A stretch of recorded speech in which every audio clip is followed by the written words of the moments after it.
सरकारी आदेश की धज्जियां उड़ा रहा hilltop outsourcing company.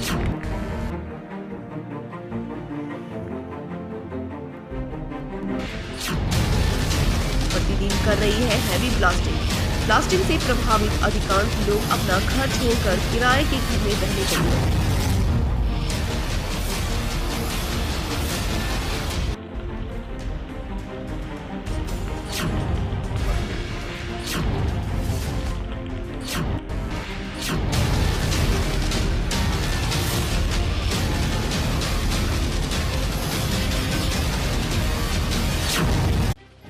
BCCL area 5 के तेतुलमुंडी मौजा तेतुलमुंडी व 22/12 में संचालित हिल टॉप आउटसोर्सिंग कंपनी में सरकारी आदेश की धज्जियां उड़ाते हुए प्रतिदिन हैवी ब्लास्टिंग किया जा रहा है, जबकि पुटकी अंचल सीओ के जांच प्रतिवेदन के आधार पर धनबाद एसडीओ के द्वारा विगत वर्ष 27 दिसंबर 2022 को 22/12 गांव से सटे हिल टॉप आउटसोर्सिंग पेज में अगले आदेश तक पूर्ण रूप से ब्लास्टिंग पर रोक लगा दी थी। उसके बावजूद भी हिलटॉप कंपनी और बीसीसीएल की मिलीभगत से प्रतिदिन हैवी ब्लास्टिंग की जा रही है, जबकि तेतुलमुंडी मौजा में लगातार गोल्फ व भूधसान का सिलसिला जारी है।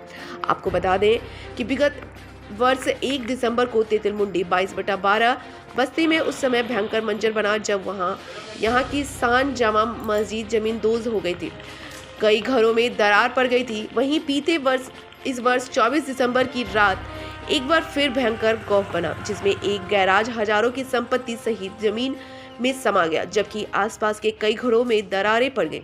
इन दोनों घटना के बाद प्रशासन ने सुरक्षा के दृष्टिकोण से ब्लास्टिंग पर अगले आदेश तक रोक लगा दी, जबकि बीसीसीएल व हिलटॉप आउटसोर्सिंग कंपनी के द्वारा सरकारी आदेश की धज्जियां उड़ाते हुए प्रतिदिन हैवी ब्लास्टिंग की जा रही है।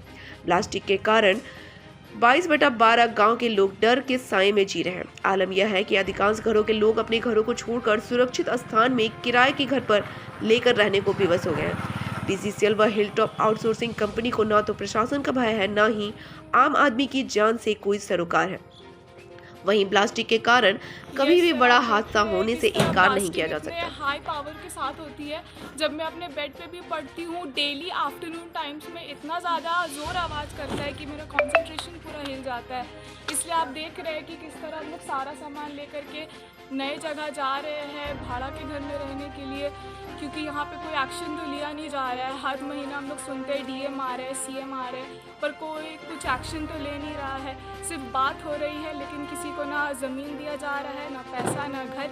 इसलिए मजबूरन अब हमें जाना ही पड़ रहा है। तो इस ब्लास्टिंग के वजह से बहुत ही तकलीफ़ है।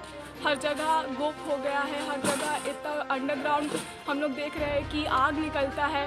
जब हम यहाँ से अपने घर के लिए पैदल भी आते हैं तो एक बहुत बड़ा गोप है जिसे मुझे पार करना पड़ता है अपने पैरों से।